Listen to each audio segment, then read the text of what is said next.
Bonjour.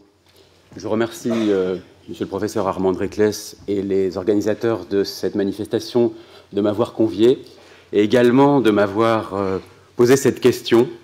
La marque première évolutionniste.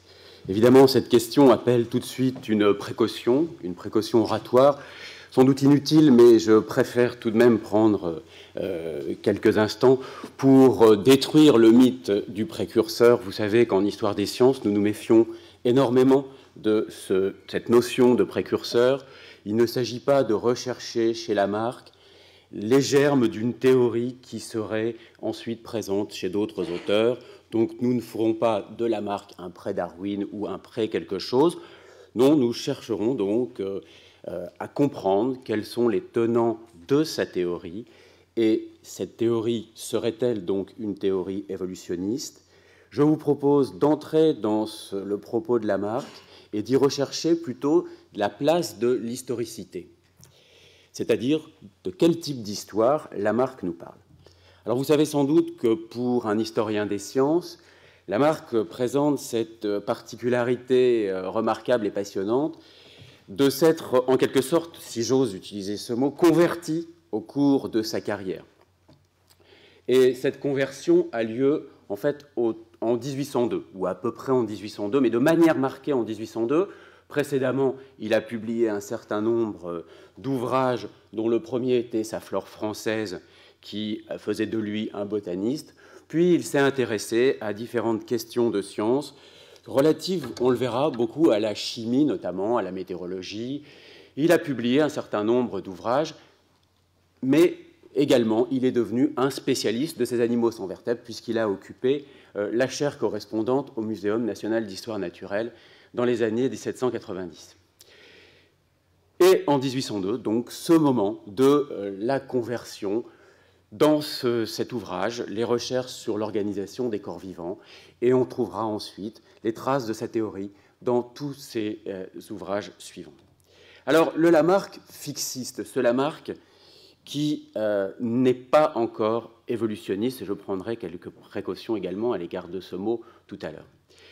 Je voudrais vous présenter un certain nombre de citations en fait ce matin. Je pense que Lamarck est un petit peu moins connu que les autres auteurs, notamment que Darwin, dont il sera beaucoup question.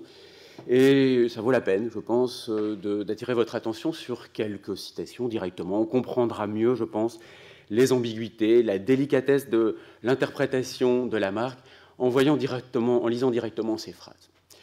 Dans son hydrogéologie, qui est publiée en l'an 10, c'est-à-dire en 1802, la même année que les recherches sur lesquelles je vais insister tout à l'heure, il est question en fait de ces conceptions de chimie. Et très étonnamment, on trouve ce genre de propos sur le rôle des corps vivants, qui sont la cause première de l'existence de tous les composés. Tous les composés qu'on observe dans notre globe sont dus, soit directement, soit indirectement, aux facultés organiques des êtres doués de vie. Ça veut donc dire que Lamarck a conçu une chimie selon laquelle toutes les combinaisons de la matière sont réalisées par des êtres vivants. Donc la matière sur laquelle la matière combinée sur laquelle reposent les êtres vivants, tout simplement, serait le résultat de combinaisons dues aux êtres vivants. Et là, une difficulté que vous voyez facilement poindre. J'attire maintenant votre attention du côté de la zoologie, de son travail sur les animaux sans vertèbres. Donc, des éléments tirés de son système des animaux sans vertèbres, publié en 1801.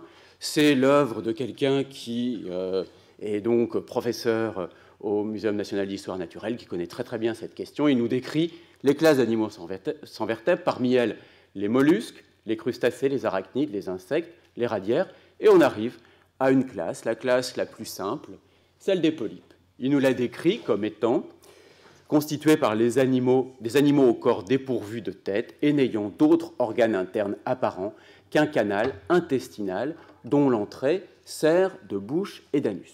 Vous voyez donc des êtres très simples. Parmi ces polypes, plusieurs catégories: les polypes rotifères, les polypes amorphes, qui sont les plus simples, qui sont dépourvus d'organes, et parmi lesquels on compte les vibrions, les protées et les monades. Et les monades sont les plus simples de ces polypes amorphes. Description de l'espèce la plus simple de ces monades. Donc nous descendons, suivant la chaîne des êtres, ce qui est tout à fait classique à l'époque, vers les êtres les plus simples, monasthermaux. Voilà pour nous le plus petit et le plus simple de tous les animaux, le terme apparent de l'animalité, celui que les naturalistes sont enfin parvenus à découvrir dans le règne animal et à classer méthodiquement. Donc un petit être microscopique, observable au microscope et identifié comme l'être le plus simple. J'en viens à la formulation de la théorie de Lamarck. Je ne souhaite pas l'appeler évolutionnisme ou transformisme. Finalement, nous avons une difficulté de vocabulaire, et ce sont des mots qui apparaissent un petit peu plus tard, mais en allant extraire une terminologie de l'œuvre même de Lamarck, on pourrait parler d'une théorie de la modification de l'organisation avec perfectionnement. Je m'appuie, par exemple, sur le titre du chapitre 7 de la philosophie zoologique, publié en 1809, de l'influence des circonstances sur les actions et les habitudes des animaux, et de celle des actions et des habitudes de ces corps vivants comme cause qui modifient leur organisation et leurs parties, et la notion de perfectionnement est présente dans toute l'œuvre de Lamarck. Mais je reviens sur cet ouvrage de 1802, Recherche sur l'organisation des corps vivants, et particulièrement sur son origine, sur la cause de ses développements et des progrès de sa composition, et sur celle qui, tendant continuellement à détruire dans chaque individu, amène nécessairement à la mort, précédé du cours d'ouverture du cours de zoologie donné dans le Muséum national d'histoire naturelle, l'an 10 de la République. C'est donc la première partie de ce livre qui est composée par la restitution de ce discours, et c'est dans ce discours que Lamarck va présenter sa nouvelle théorie. Je vous propose que nous jetions ensemble un coup d'œil sur ce cours, le premier chapitre donc, du livre, en suivant sa construction. Donc n'ayez pas peur il va y avoir 2 ou 3 diapositives un petit peu touffues, mais elles sont tout de même relativement simples. Nous en sommes à l'ouverture du discours. Le titre, « Des progrès de la composition de l'organisation des corps vivants à mesure que les circonstances les favorisent ». On voit bien que les progrès vont être dépendants des circonstances. C'est quelque chose de nouveau sous la plume de Lamarck. Première sous-partie, dégradation de l'organisation d'une extrémité à l'autre de la chaîne des animaux. Là, rien de très révolutionnaire. Il va nous présenter la chaîne des êtres en partant des êtres les plus complexes vers les plus simples, ce qui est tout à fait courant. Mais, nous dit-il, nous allons prendre l'ordre en sens inverse de celui de la nature. Donc là, nous apprenons que la nature aurait, elle, suivi un autre ordre que cet ordre rhétorique dans lequel il va présenter ces fameux anéantissements. Donc une série d'anéantissements. Il part des mammifères, des oiseaux, des reptiles et des poissons, et très vite, il passe à ces animaux sans vertèbres, disparition de la colonne vertébrale. On arrive aux mollusques, aux annélides et aux crustacés, disparition du cœur. Viennent ensuite les arachnides, les insectes, disparition de la fécondation, les vers, disparition de la vue. Nous en sommes aux radiaires. Enfin, les polypes que je vous ai présentés tout à l'heure pour vous indiquer comment Lamarck les concevait sur un plan naturaliste. Il reste alors le toucher et la présence d'un canal alimentaire. Et on arrive au dernier ordre des polypes, les plus simples, qu'il appelle ici des animalcules, et il nous dit que ces animalcules ne sont plus que des points animalisés, que des corpuscules gélatineux, transparents, d'une forme très simple et contractile dans tous les sens. Bien, jusque-là, rien de très troublant. Mais une des phrases suivantes l'est beaucoup plus pour le lecteur de Lamarck, puisqu'il nous dit « C'est parmi eux, sans doute, que se trouvent les premières ébauches de l'animalité opérées directement dans la nature, en un mot, les générations spontanées. » Et là, c'est quelque chose de tout à fait nouveau dans la pensée de Lamarck, puisque précisément, sa chimie, que je vous ai présentée tout à l'heure, interdisait la possibilité des générations spontanées, puisque les combinaisons sont le fait, selon cette chimie, des êtres vivants eux-mêmes. Donc, des générations spontanées ne pouvaient pas être conçues dans la mesure où il aurait fallu des êtres vivants pour créer ces êtres vivants provenant d'une génération spontanée. Elles étaient donc interdites dans sa réflexion précédente, 1802, et là, brutalement, elles arrivent dans son texte. Il s'ensuit une description de ce processus des générations spontanées. Et je vais vous inciter à utiliser un sens de lecture tout à fait différent du traditionnel, c'est-à-dire qu'on va commencer par le bas de cette diapositive. Et on va suivre les notions ou les concepts que Lamarck nous indique pour comprendre comment les générations spontanées se déroulent.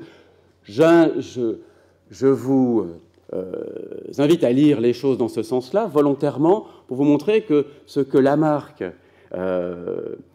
présente dans son texte, c'est véritablement une descente le long des anéantissements vers les êtres les plus simples, et ensuite une remontée, et c'est un moment quand même très très fort dans l'évolution de sa pensée, puisque c'est la première fois qu'il montre comment la matière peut se transformer, et donc engendrer des perfectionnements.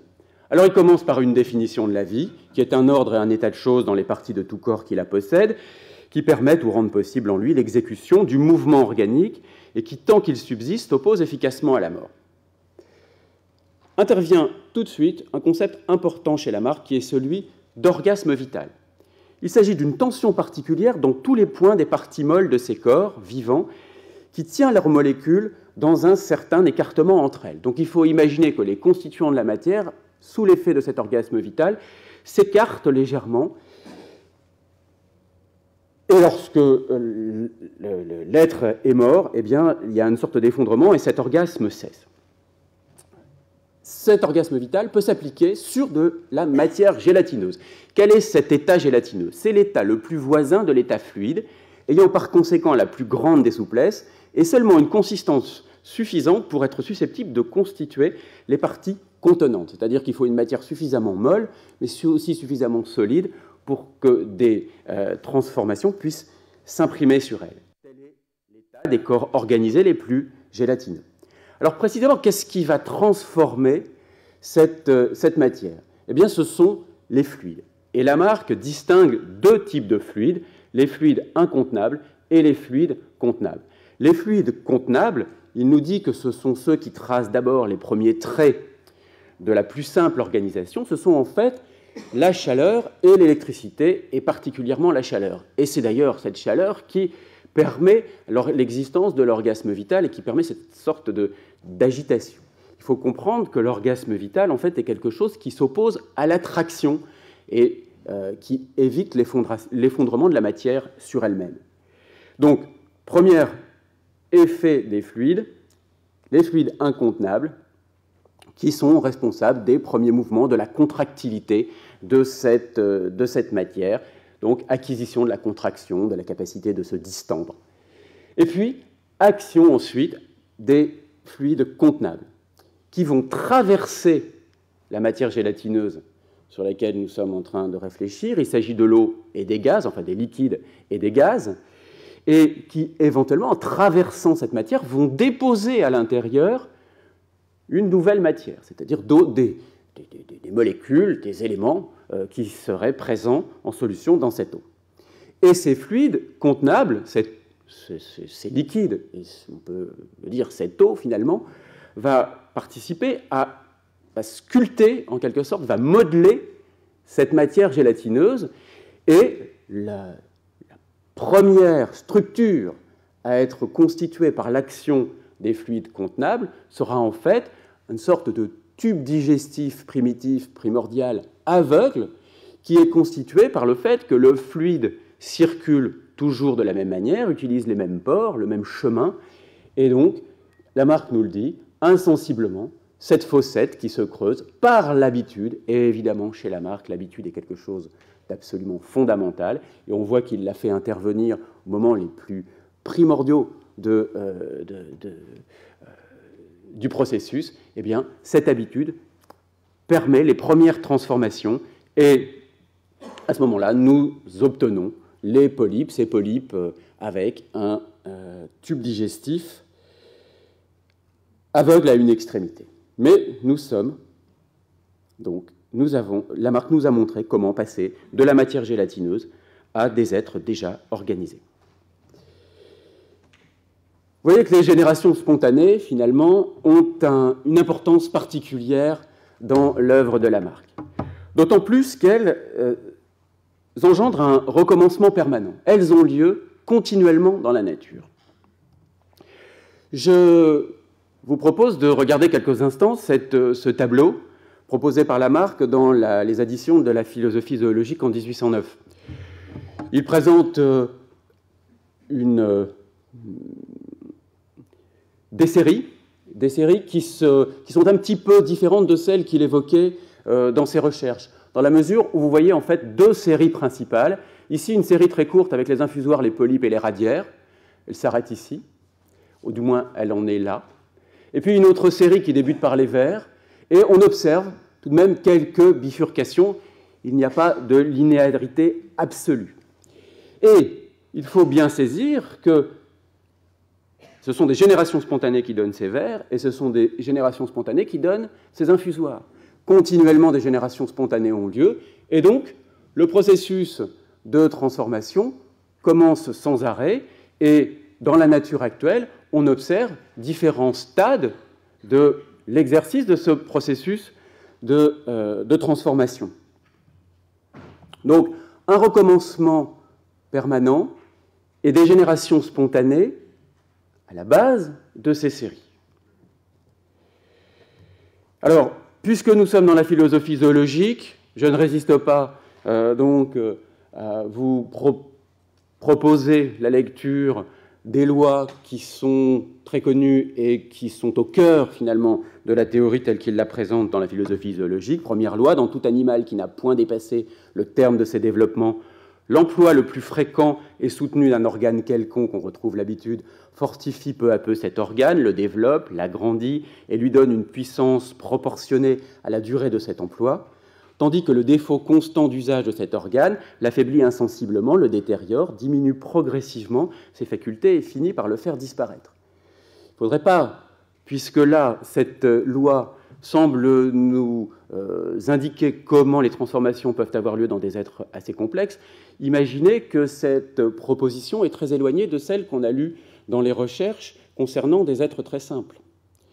En fait, on peut se dire que ce que Lamarck propose en 1802 avec la description de ces générations spontanées est un véritable modèle de la suite de sa théorie. En effet, si les fluides contenables étaient extérieurs évidemment à cette masse de matière gélatineuse qui est transformée, qui est modelée par eux-mêmes, par ces fluides, ici, dans les êtres plus complexes, en réalité, les fluides sont en quelque sorte embarqués et sont à l'intérieur de l'organisme et vont transformer l'organisme lors de ses actions. Et la deuxième loi, tout ce que la nature a fait acquérir ou perdre aux individus par l'influence des circonstances ou leur race, se trouve depuis longtemps exposé, et par conséquent, par l'influence de l'emploi prédominant de tel organe ou par celle d'un défaut constant de l'usage de telle partie, elle le conserve par la génération aux nouveaux individus qui en proviennent, pourvu que les changements acquis soient communs aux deux sexes ou à ceux qui ont produit ces nouveaux individus. Il nous explique donc comment, par l'hérédité, ces traits qui sont acquis peuvent être transmis. Alors, un moyen intéressant d'explorer la nature de l'histoire qui est présente sur le plan épistémologique dans cette théorie de Lamarck, c'est de regarder ce qui se passe au commencement. Je suis assez sensible à cette question du commencement de la vie, de l'origine de la vie, et je pense qu'il est intéressant de s'interroger sur l'origine de la matière, qui est donc impliquée dans le commencement de la vie.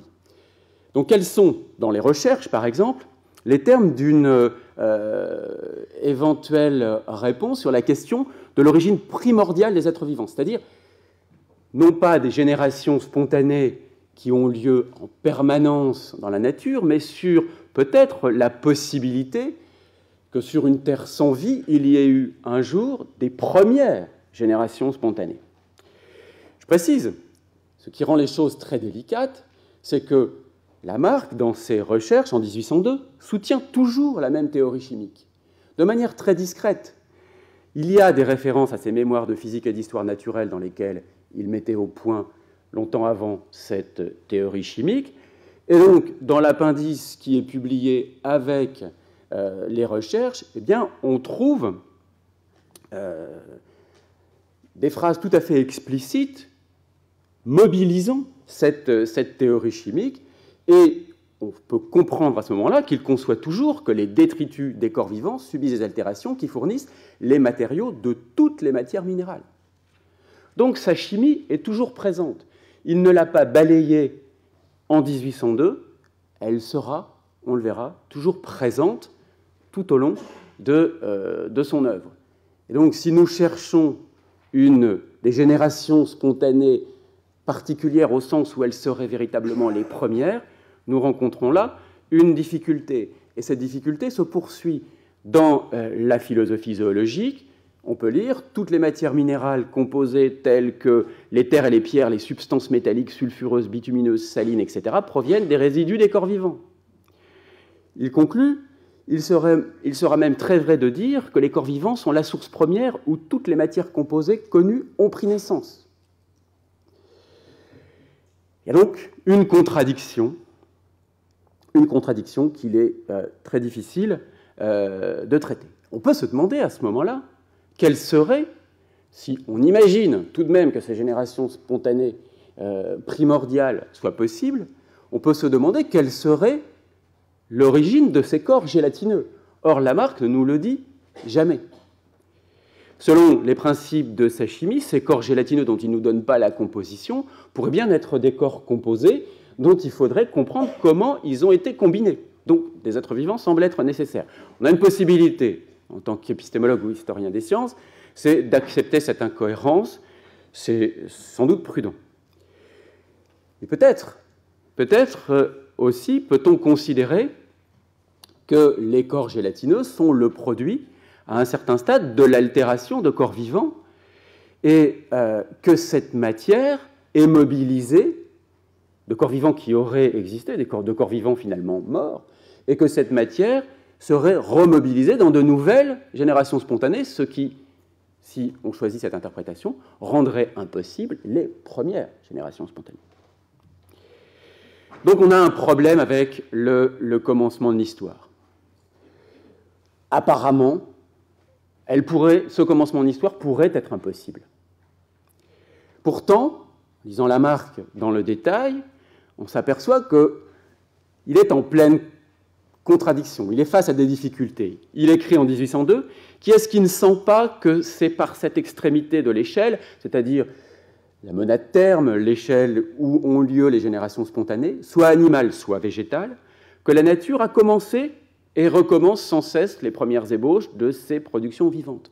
Elle recommence sans cesse, c'est d'accord, mais elle a commencé.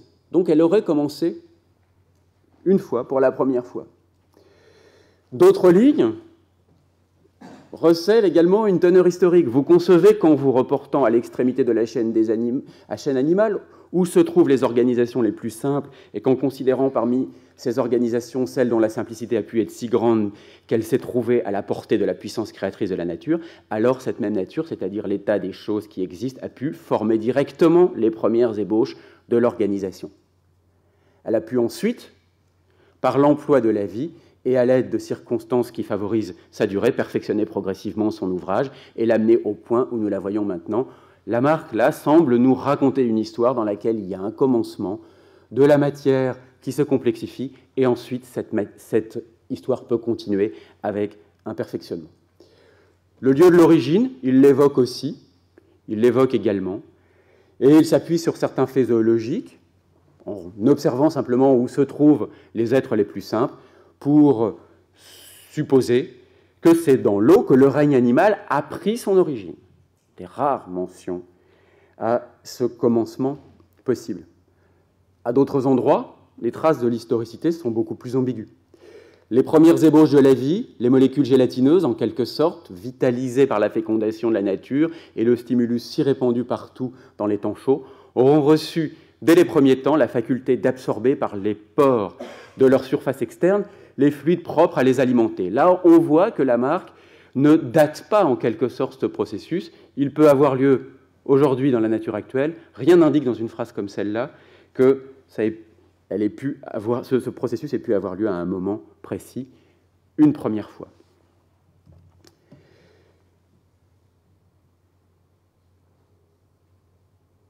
Autre trace, cette fois, dans l'histoire naturelle, d'une historicité dans l'histoire naturelle des animaux sans vertèbres, donc beaucoup plus tard, en 1815, après les infusoires, les polypes, sont les animaux les plus anciens de la nature, car dans cette branche, elle n'a pu donner l'existence à une organisation plus composée qu'après avoir amené celles qui constituent leur nature, en un mot, qu'après avoir préparé en eux les moyens d'arriver à la formation des radiaires.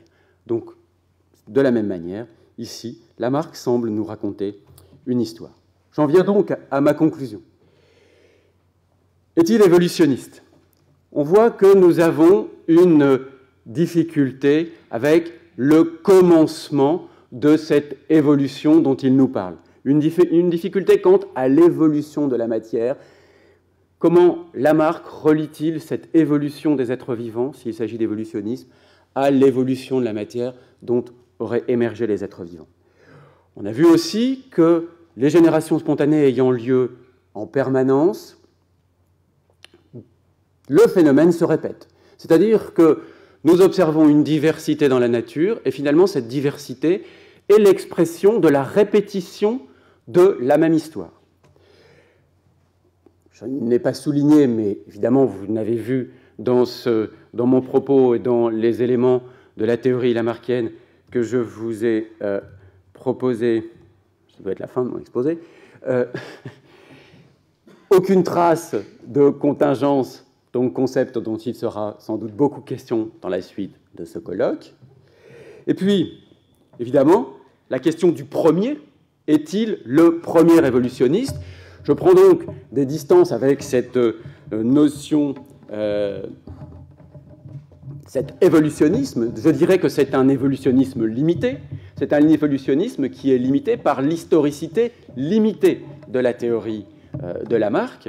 Alors donc, est-il le premier? Eh bien, nous voyons que nous ne parlons pas tout à fait de la même chose. Donc il est peut-être vain d'essayer de faire de Lamarck le premier.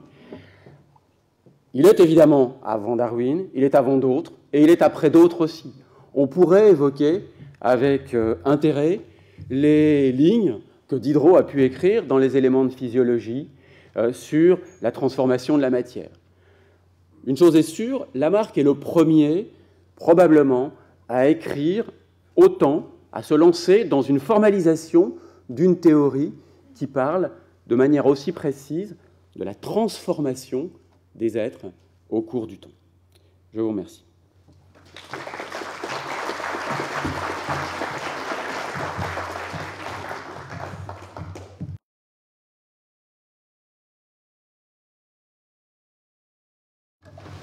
Il y a dans l'œuvre de Lamarck une dimension tout à fait importante et dont on pourrait parler un petit peu, qui est celle de Lamarck paléontologue. Goulven-Laurent en a beaucoup parlé, a beaucoup écrit là-dessus. Et est-ce qu'il n'y a pas moyen, par le biais de Lamarck s'interrogeant sur les fossiles, de retrouver indirectement cette dimension de l'historicité qui n'apparaît pas véritablement, comme vous l'avez bien montré, au sein de ces textes biologiques? C'est une question qui n'est pas facile. Évidemment, Lamarck a une œuvre considérable autour de ces coquilles, et pourtant, étonnamment, il ne la mobilise pas, à mon sens, de manière notable pour penser ensuite ce que par facilité on va appeler son évolutionnisme. Donc on reste sur sa fin par rapport à ça. On pourrait l'attendre et ne faisons pas d'histoire-fiction. Je n'en trouve pas de traces. Donc je dirais que ça n'est pas quelque chose qu'il mobilise pour construire une argumentation. Même si, évidemment, dès lors que l'on parle que l'on recherche les traces de l'historicité dans une théorie comme celle-là, on se dit que le fossile est l'archive fondamentale pour penser pour penser l'évolution. C'est ce que Darwin, d'ailleurs, souligne très bien, montrant que quand les fossiles viennent à manquer, eh bien, il manque quelque chose pour penser l'évolution. C'est pour ça que Darwin lui-même, d'ailleurs, recule devant les hypothèses concernant le commencement de la vie, puisqu'il n'en possède pas de traces factuelles, donc il se prononce que très très succinctement à la fin de l'origine des espèces sur la possibilité d'un ancêtre très simple et unique, et il en profite pour faire une mention d'ailleurs au créateur.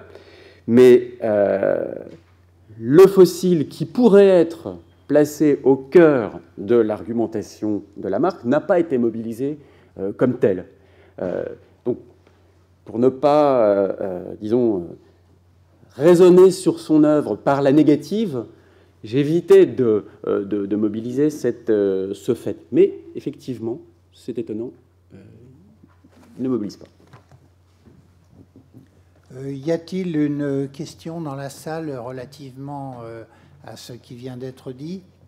Donc, monsieur indique que le phénomène d'adaptation existe chez Lamarck et que c'est par ce biais-là que l'on peut parler d'évolutionnisme.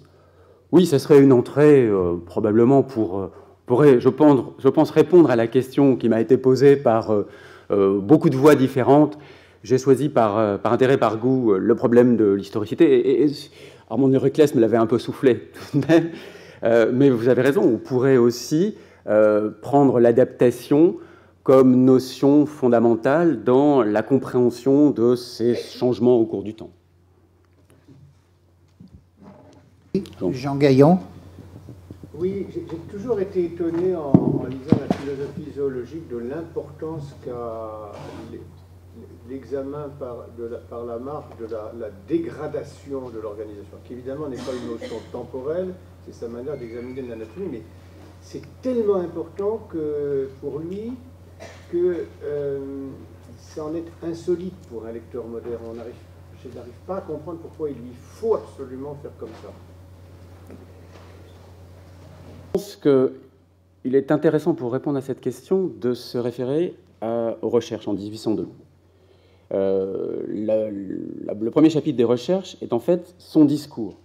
Donc j'imagine, évidemment, nous n'avons aucune trace de ce qui a pu motiver la décision de Lamarck, mais j'imagine qu'il avait à entrer dans son sujet qui était donc la présentation de l'évolution. Donc, partir de ce qui était le moins choquant, c'est-à-dire la chaîne des êtres, dans son sens traditionnel, et profiter du